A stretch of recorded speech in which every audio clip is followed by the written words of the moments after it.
세계를 뒤엎잖아요. 몰기지 사태라고 얘기하는 그때에 자신의 주변에도 있었던 이분이 뉴욕에서 목회했는데 뉴욕에서부터 시작해서 소위 세상에서 가장 매력적이고 성공했다는 사람들의 자살을 보게 되어집니다. 연방주택담보대출공사인 프레디 맥이라는 회사의 재무담당 부사장이 죽고, 유명한 부동산 경매회사였던 쉘던 굿이라고 하는 곳에 사장이 자살을 하고, 유럽 여러 왕가의 고위층 집안의 재산을 맡아 투자를 진행했던 프랑스 자산관리사가 자살을 하고, HSBC 은행의 덴마크 출신 사장이 자살을 하고, 베어스턴스의 간부가 자살을 하는 일련의 사태를 보면서 그분은 생각해요. 미국이 섬겨왔던 우상이 결국에는 사람들을 이제 재앙으로 몰고 가고 있다는 것들을 보면서 내가 만든 신들이라는 책을 쓰게 되어집니다. 여러분, 직업이라는 게 나쁜 거 아니죠. 그런데 직업을 위해서 살아가고, 직업 때문에 살고 죽는 문제가 되어지고, 직업이 잘 되면은 내 모든 행복을 누리고, 직업이 좀 안 되면 죽고 싶어진다면 여러분, 우리가 그것을 섬기고 살아가고 그것이 우상이 되어질 수 있다는 것들을 기억하셔야 돼요. 자녀들이 귀하죠. 그런데 여러분, 그 자녀가 내 인생의 모든 목적이 되어지고 자녀를 위해 살고 자녀 때문에 죽고 싶고 자녀 때문에 살고 싶어진다면 여러분, 우리가 자녀를 우상으로 섬기고 있지 않은지 돌아보셔야 됩니다. 특별히 오늘날에는 신체적인 매력도 우상으로 변화되어질 수 있다고 그래요. 가만 보면 그런 것 같아요. 제가 한국에 있을 때 목회하면서 여러분은 그런 얘기 안 하고 미국에 와서 좀 다른지 모르겠지만 한국에 있을 때 보면 청년들, 청소년들 섬기다 보면 목사님 요즘 살쪄가지고 제 외모가 좀 못생겨져서 죽고 싶어요. 그런 사람도 있어요. 제가 만난 자매 중에는요, 직장을 다니는데 진짜 열심히 막 투잡을 뛰면서 일하는데 이유가 성형수술을 하기 위해서요. 그런 사람들이 실제로 있습니다. 여러분, 그것을 위해 사는 거예요. 그것을 신처럼 여기며 떠받들고 사는 사람들도 있습니다. 사람에게 받는 인정, 경제적인 안정. 여러분, 그래서 당신이 무엇을 위해 사냐라고 그리스도인들에게 질문하면 우리는 정답을 그냥 너무 생각도 안 하고 얘기해야 한다는 거예요. 하나님을 위해 삽니다. 사명을 위해 삽니다. 그러는데 우리는 정직하게 이렇게 질문해 보아야 된다는 것입니다. 무엇이 없으면 죽고 싶을 것인지. 여러분, 무엇이 없으면 여러분은 죽고 싶을 것 같으세요?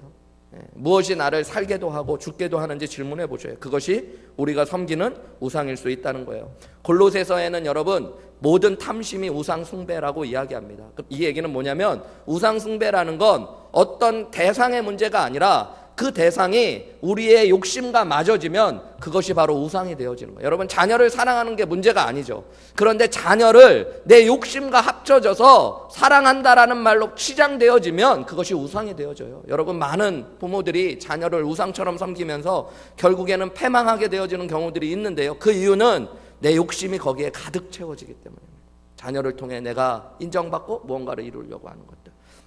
직장도 마찬가지입니다. 이 팀 켈러 목사님이 쓰신 내가 만든 신이라는 책에 보면 이 목사님의 교회에 나온 한 젊은 자매의 이야기가 나와요.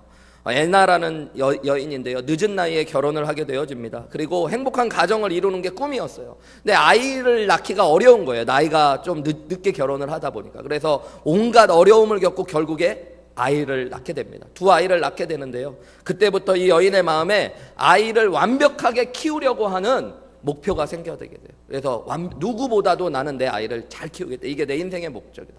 아이를 위해서, 그래서 아이들을 최선의 것, 부족한 것 없는 완전하게 아이들을 키우고 누구보다 성공시키려는 목표만을 가지고 살아갑니다. 나중에는 이제 인생의 모든 것이 아이로 바뀌어지기 시작해요. 두려움이 오기 시작합니다. 근데 이상하게 아이들을 그렇게 키울수록 두려움이 와요. 그리고 불안해지기 시작합니다. 과보호가 시작되기 시작해요. 나중에 결국 애나의 큰 아이는 학교에 적응을 못하고 학교를 관두고요, 심각한 정서 장애를 겪게 되어집니다. 둘째 아이는 분노 조절 장애로 인생을 감옥에서 보내게 되어집니다. 아이들을 완벽하게 키우려는 것이 자신의 욕심이었다는 것들을 그제서야 깨닫게 되어져요. 자기가 신처럼 섬겼던 것이 무너지고 나서야 그것이 내 욕심이라는 것들을 알게 되어집니다. 그리고 애나는 이렇게 하나님 앞에 고백합니다. 아이들을 통해 내 가치와 중요성을 느끼려고 했던 내 욕망이 있었습니다. 하나님을 사랑하는 마음으로 아이들을 사랑하고 아이들의 부족한 모습을 수용하고 덜 이기적이고 진실되게 사랑하지 못했습니다. 저는 아이들을 우상처럼 섬겼습니다. 라고 고백하게 되어죠. 여러분도 돌아보셔야 됩니다. 칼빈이 이야기한 처럼 우리의 마음은 우상 공장과 같기 때문이에요. 좋은 것들도 우상이 되어질 수 있어요. 하나님이 아닌데 그것이 내 인생의 목적이 되어지고 그것이 나의 모든 전부가 되어지면 그것은 우상이 되어집니다. 저는 이 책을 읽었을 때 저 스스로에게 있는 우상이 무엇일까 생각해 봤을 때 그 당시에 제가 한 4년 전쯤에 이 책을 읽었는데 그 당시에 저에게 왔던 대답은 그런 것이었어요. 목회가 우상이 될 수도 있겠다라는 것이었어요. 목회가 나쁜 거 아니죠. 목회를 열심히 하는 거 좋은 거죠. 근데 저에게 있어서 제가 열심히 목회했고 미러키 침례교회에서 나름 헌신하고 수고했다는 것들이 좋은 것인데 그것이 나를 웃게도 하고 나를 너무 슬프게도 하더라고요. 목회가 안 되면 죽을 것 같기도 하고요. 목회가 잘 되면 세상을 다 가진 것 같기도 하고요. 목회를 위해서라면 내가 내 가정도 좀 희생할 수 있을 것 같고 내 건강도 내 시간도 마땅히 드리면서도 그것을 하나님인 것처럼 생각하고 있는 착각을 할 수 있다는 것들을 경험했어요. 여러분, 제가 만약에 목회를 못하게 되어진다고 하면 잠시 안타까울 수는 있지만 그것이 죽고 사는 문제가 아닌 것이에요. 여전히 하나님을 섬길 수 있고 하나님을 사랑할 수 있는 것입니다. 그런데 잘못 우상이라는 것 안에 사로잡히니까 두려움이 오고 그것에 통제를 당하고 그것을 모든 것처럼 섬기게 되어지더라는 것이죠. 여러분, 사람은 우상을 섬기면 자유하고 행복해질 것 같지만 그렇지 않습니다. 그것을 통해 내가 행복을 누릴 수 있을 것 같지만 결국에 팀 켈러 목사님의 책에도 나오는데 모든 내가 만든 신은 나를 배반하게 되어지는 것입니다. 이 우상이 얼마나 사람들을 두렵게 떠냐면요, 그것이 없으면은 얼마나 자기가 죽을 것 같냐면, 예수님을 믿은 분들 중에 한국에 있을 때 우상을 섬기다가 예수님 믿게 된 분들이요, 저한테 그런 거 요청하실 때 있어요. 목사님, 제가 이제 예수님 믿고 진짜 예수님만 섬기고 싶은데 목사님이 와서 뭘 좀 해주셨으면 좋겠대요. 뭐냐고 물어보면 뭐 집에 붙여놓은 부적을 띄워달라든가, 뭐 집에 신주단지를 모시는 분들도 예전에 계셨어요. 그런 분들 신주단지를 나보고 깨달라는 거예요. 자기가 하면 죽을 것 같다는, 예수님을 믿었는데도 두렵다는 거예요. 그래서 자기는 진짜 그러다가 막 객사할 것 같고, 이런 거 잘못 모시면은 뭐 병에 걸리고 자녀들이 망한다고 그랬으니까 목사님이 해달라는 거예요. 내가 객사를 하든 내가 내 자녀들이 잘못되는, 또 목사님이 저도 겁나서 못하겠습니다 이러면 안 되잖아요. 제가 해주겠다고. 가끔 많이는 아닌데 한 2-3번 그런 일을 해본 적이 있어요. 근데요, 여러분, 저도 떨리더라고요. 처음에 부적을 띌 때요, 여러분, 어떨 때 보면 좀 떨립니다. 이거 좀 이러다가 혹시 벼락 맞는 거 아니야 뭐 이런 생각할 수도 있고, 그날 뛰고 집에 갈 때는 차도 조심해서 운전하게 되어지고 그럴 수 있죠. 사람의 마음을 그렇게 전할 수 있는 것이에요. 그런데 그것으로부터 자유할 때 기쁨을 누리게 되어집니다. 결국에는 우리가 그것으로부터 복을 받을 거라고 생각하는데 그게 우리를 통제하는 거예요. 한국에 있을 때 가끔 저는 이제 그 이사를 자주 다녔어요. 막 1년 반, 2년마다 뭐 전셋집에다가 돈이 별로 없으니까 이사를 계속 다니게 되어지는 일들이 있었는데요. 한국에서는 이사할 때 비싼 날이 있습니다. 똑같은 이사 서비스인데 여러분, 비싼 날이 있어요. 날씨가 좋은 날이 아닙니다. 대부분 이사하는 길일들이 정해져 있어요. 그래서 그날은 조금 더 비싸요. 여러분, 또 안 좋은 날이 있습니다. 그런 날은 손이 있는 날, 뭐 이렇게 이야기하는 그런 날들은 싼 날이에요. 그럼 여러분, 예수 믿는 사람들은 언제 이사해야겠어요? 싼 날 하시고 헌금하셔야 돼요.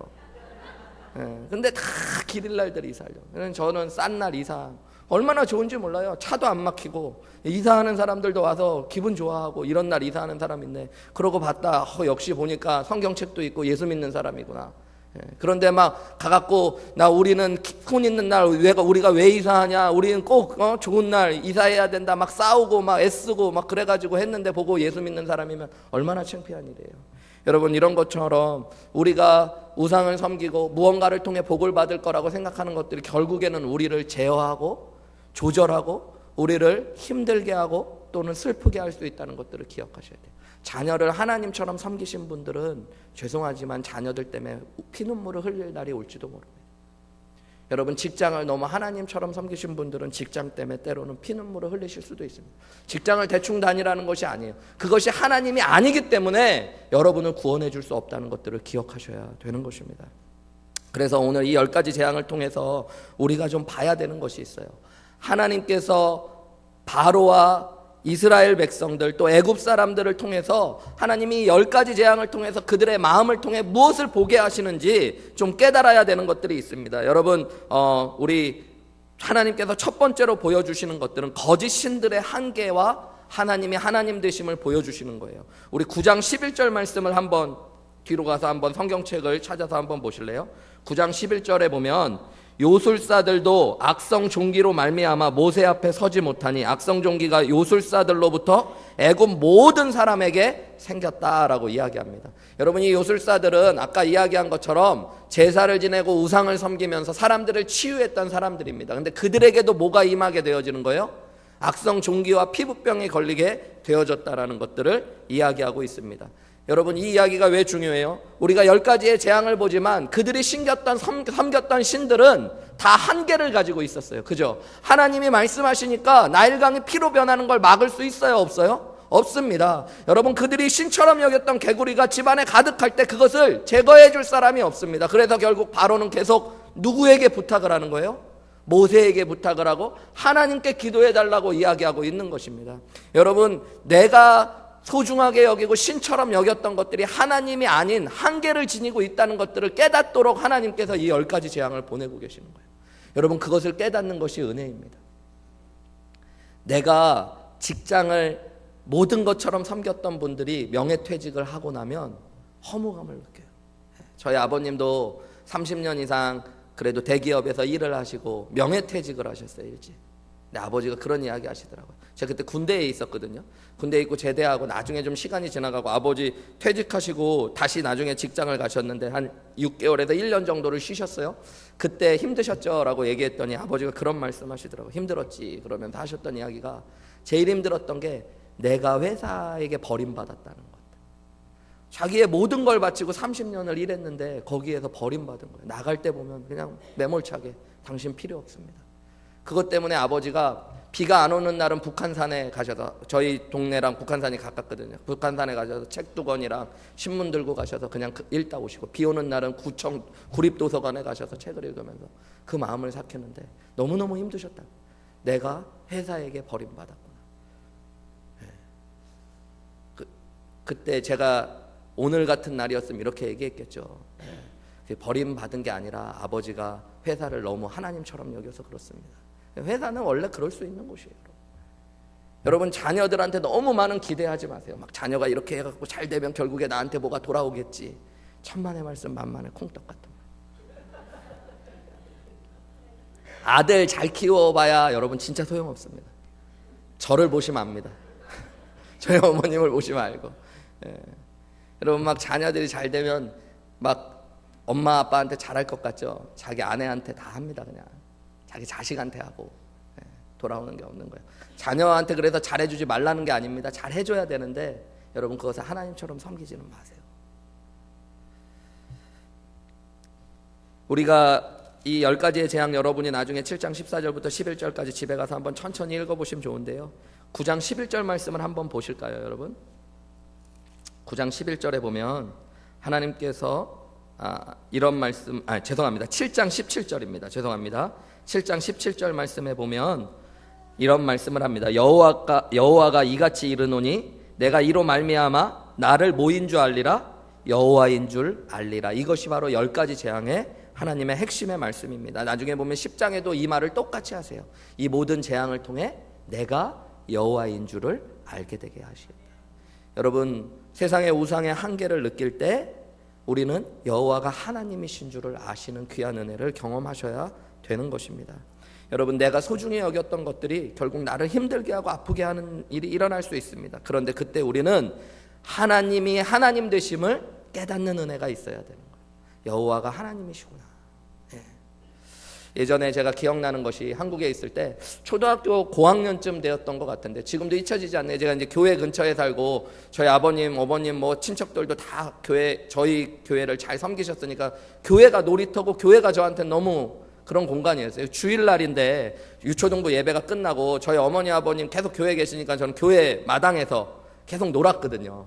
노는데 이제 11시 어른들 예배 드리는 시간이 됐는데 리무진 한 대가 교회로 들어오는 거예요. 진짜 리무진, 이렇게 긴 리무진, 그런 거 처음 봤어요. 그 당시에 한국에서 한 80년대 초반에 그 새까만 리무진이 쫙 교회로 들어오는 거예요. 와, 신기하다. 저런 차가 있나 그러고 보는데 한 분이 쫙 내리는데 아주 그냥 머리를 곱게 빗으시고 남자분이신데 이제 탁 내리는데 고급 옷을 입고 휠체어를 탁 또 기사 같은 사람이 꺼내가지고 했더니 저희 교회로 들어가는 거예요.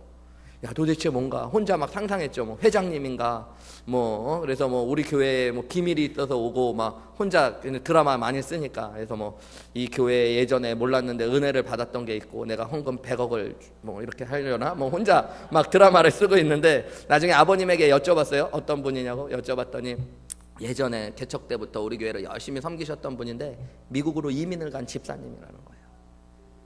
근데 이 집사님이 미국에 가셔가지고 나름 열심히 사신 거예요. 한 번은 이제 한국에 모셨던 목사님이, 제 모교회 목사님이 미국에 이제 가시고 집회 말씀 전하고 그럴 일이 있어 가셨다가 이 분을 수소문해서 연락을 한 거예요. 자기 교회 열심히 섬기셨던 분이니까. 봤더니 이분이 뭘 하고 계시냐면 주유소랑 같이 있는 글로서리, 이거 주유소랑 글로서리를 하고 계시는 거예요. 편의점 같이 되어 있는. 그 당시도 지금도 그런데 그 당시에 한국 사람이 그런 거 한다는 건 나름 되게 돈 버는 일이고 성공하는 일이잖아요. 그리고 80년대에는 뭘 해도 장사가 잘 됐는데 그런 거 하면 얼마나 돈이 잘 벌렸겠어요. 그래서 이제 목사님을 만나서 있는데 목사님이 어디 밖에서 보자고 그랬더니 주유소로 찾아오시라고 그러더라는 거예요. 목사님이 그래도 찾아갔다는 거예요. 갔더니 이제 막 주유소에서 자기가 직접 일을 다 하는 거예요. 그 글로서리를 지키면서. 그러면서 얘기하는데 목사님 죄송합니다. 제가 쉴 수가 없다고. 주유소 24시간 한다는 거예요. 이 편의점이랑 24시간 하기 때문에 자기 아내가 잠깐 낮에 와서 몇 시간 일하는 시간에만 자기가 잠깐 들어가서 자고 그 외에는 밤새 일하고 아침에도 일하고 저녁에도 일하고 이거 지키느라고 주유소 지키고 글로서리 지키고 또 일하는 사람 챙기고 하느라고 쉬지도 못하고 나갈 수도 없기 때문에 목사님 오시라고 그랬다고. 그랬더니 목사님 이제 얘기하면서 또 그러냐고 미국은 그렇게 열심히 사나 보다 그러면서 교회는 어떻게 나가냐고 물어봤더니 목사님 솔직하게 교회 못 나갑니다. 근데 제가 꿈이 있습니다. 얘기하더래요. 뭐냐고 그랬더니 그 당시에 80년대 초반에 100만 불 현금을 버는 게 목표입니다.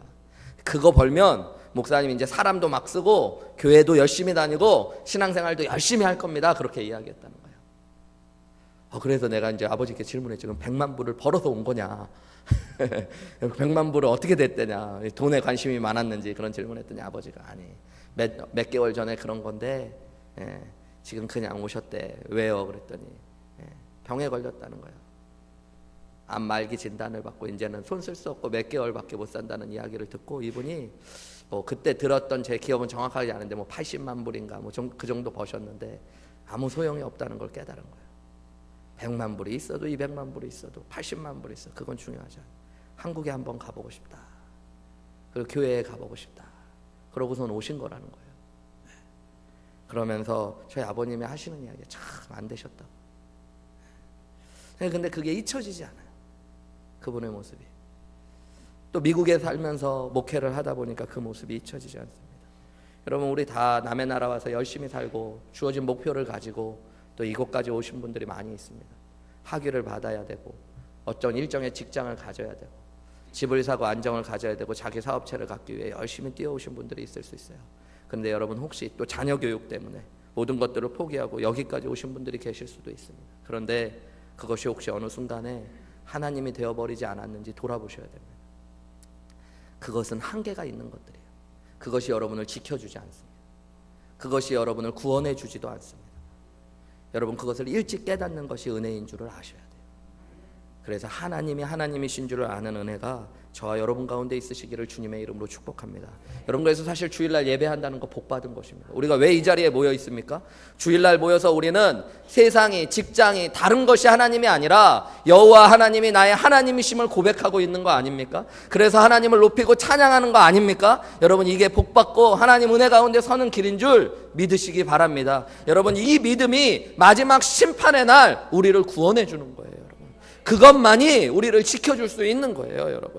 여러분 또 한 가지 여러분 우리가 이 재앙들을 통해서 바로가 또 애굽 사람들이 이스라엘이 봐야 됐던 것이 한 가지 더 있습니다. 그것은 무엇이냐면 하나님의 손길을 보았어야 되는 거예요. 여러분 출애굽기 8장 19절 말씀을 같이 한번 또 보시겠습니다. 성경을 가지고 계신 분들은 출애굽기 8장 19절입니다.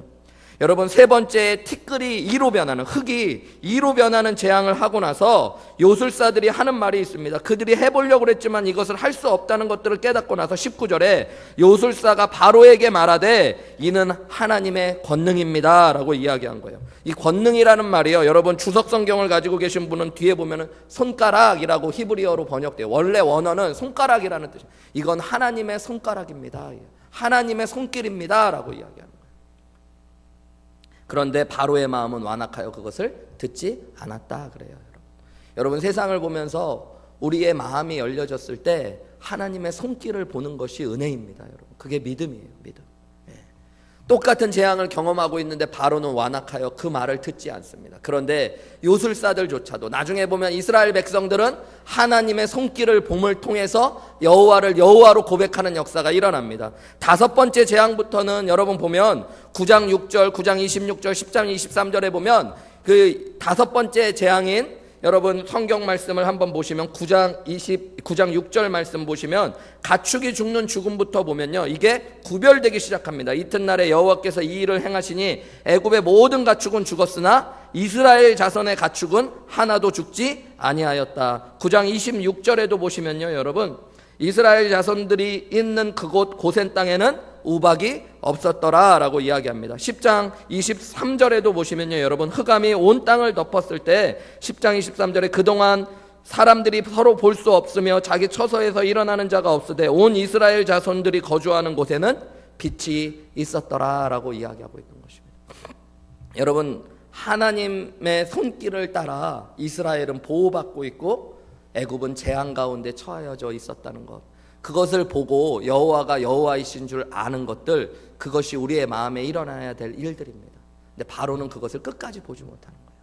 그런데 하나님의 백성들은 그것을 보게 되어지는, 재앙을 통해 우상의 한계를 보는 것처럼 여러분 하나님의 손길을 보는 것이 또한 축복인 줄 믿으시기 바랍니다.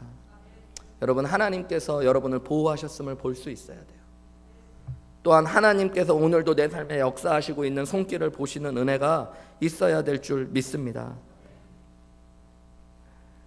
출애굽기 9장 29절 말씀에 보면 이 모든 일들을 통해 모세는 이야기해요. 왕이 당신은 세상이 여호와께 속한 줄을 알아야 된다라고 이야기합니다. 여러분, 결국에 이 10가지의 재앙을 통해 하나님께서 모세에게 또 이스라엘 백성들에게 바로에게 알려주시고 싶은 것은 세상이 여호와께 속한 줄을 알게 되리라는 것입니다. 여러분, 문제는 우리의 마음이에요. 이 똑같은 10가지의 재앙을 지나면서 바로는 여호와가 하나님이신 줄 알게 될까요? 모르게 될까요? 모릅니다. 이스라엘 백성들을 풀어줄 때도요, 그것이 하나님을 인정해서 풀어주는 게 아니에요. 말씀을 가만히 보면 더 이상 재산의 피해를 입지 않기 위해서, 자신이 소중하게 여긴 것들을 더 이상 잃지 않기 위하여 풀어줍니다. 그래서 풀어줄 때도요, 여러분 그냥 처음부터 풀어주면 좋은데, 너희들 예배는 드리는 건 좋은데 이 땅에서 예배 드려라.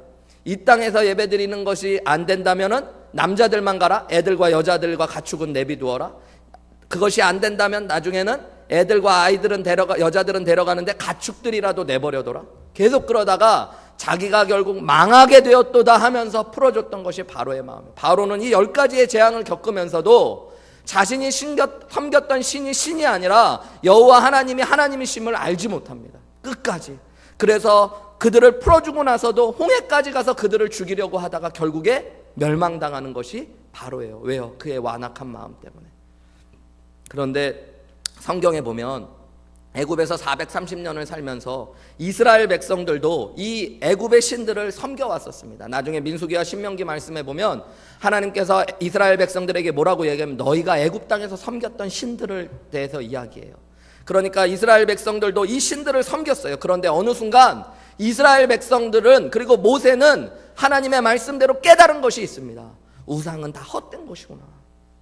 여호와 하나님이 정말 하나님이시구나. 그리고 하나님의 손길이 우리와 함께 하시는구나. 하나님께서 모든 세상을 다스리시는구나 라는 것들을 깨달은 것이에요. 그래서 그들은 하나님의 말씀에 순종합니다. 그 결과가 무엇이에요? 그 말씀에 순종했다는 증거가 무엇이에요? 마지막 우리가 다음 주에 나눌 텐데 10번째 재앙 때 보면 문설주에 피를 바르면 내가 너희를 구원하리라는 하나님의 말씀에 뭐 하게 되는 거예요? 순종하게 되어집니다. 여호와가 하나님이신 줄 알았기 때문에 믿음으로 순종하는 역사가 일어나는 것입니다. 이 변화가 마음의 변화에서부터 일어나는 것이에요. 예레미야 17장 9절에는 만물보다 거짓되고 심히 부패한 것이 사람의 마음이라 라고 이야기하고 있습니다. 여러분, 우리의 마음은 자연인 상태로 보면 부패하고 거짓된 것이 사람의 마음입니다. 그런데 하나님께서 우리의 마음에 은혜를 주실 때 우리의 마음이 변화를 받고 여호와가 하나님이신 줄을 알게 되어지고 내가 섬겼던 헛된 우상들을 깨닫게 되어지고 그리고 이 온 땅이 하나님의 손길 가운데 하나님께 속해 있음을 깨닫는 은혜가 임하는 줄 믿으시기 바랍니다. 로마서 12장 2절 말씀에 보면 그래서 너희는 이 세대를 본받지 말고 오직 마음을 새롭게 함으로 변화를 받아 하나님의 선하시고 기뻐하시고 온전하신 뜻이 무엇인지 분별하도록 하래요. 이 세대가 아닌 하나님의 뜻을 따라 살 수 있는 비결은 오직 마음의 변화를 받는 것입니다. 저는 오늘 우리를 구원할 분이 여호와 하나님이심을 믿으시는 은혜가 있으시기를 주님의 이름으로 축복합니다. 여러분 앞에 어떤 문제가 있다면 여러분 그 문제를 해결해 줄 건 여러분이 의지하고 사랑하고 자랑했던 세상의 것들이 아니라 여호와 하나님 한 분이심을 믿는 은혜가 있으시기를 주님의 이름으로 축복합니다. 마지막 날 심판의 날 우리를 구원해 줄 이도 여호와 하나님 한 분이심을 믿는 귀한 은혜가 있으시기를 주님의 이름으로 축복합니다. 루터가 종교개혁을 하면서 했던 중요한 말이 있어요. 그건 뭐냐면 영어로 유명한 말인데요. Let God be God. 무슨 얘기예요? 하나님을 하나님 되게 하시는. 여러분 그것이 우리의 신앙의 개혁입니다. 하나님을 하나님 되게 하는 것들. 말씀을 마치면서 그런 생각이 들더라고요. 저희 할머님이 떠오르더라고요. 어버이날이기도 하고 제가 할머니한테 사랑을 많이 받았거든요. 저희 할머니가 아들이 5인데 딸도 있지만 아들이 일단 5이고 그중에 저희 아버지가 첫째시고 제가 아들 하나니까 그런 아들을 뭐라고 그럴까요? 장손. 누가요? 제가. 여러분 오래되신 분들 할머니 할아버지들은 장손을 되게 귀하게 여깁니다. 저희 할머님 지금도 어머니 아버님이랑 같이 사니까 저희 집에서 사셨는데 저희 할머니가 장손 저를 얼마나 귀하게 여겨주셨는지 몰라요. 요즘에는 목사님이라고 부르셔요. 신앙이 있으시니까. 근데 제 목사님 되기 전까지는 제가 우리 할머님한테 뭐라고 불리웠는지 아세요 여러분? 강아지. 어쩜 그렇게 잘하셔. 우리 곽권사님 혹시 날 강아지라고 부르시는 거 아니야? 어쩜 강아지라고 부르실 정도로 사랑하시고 하셨어요.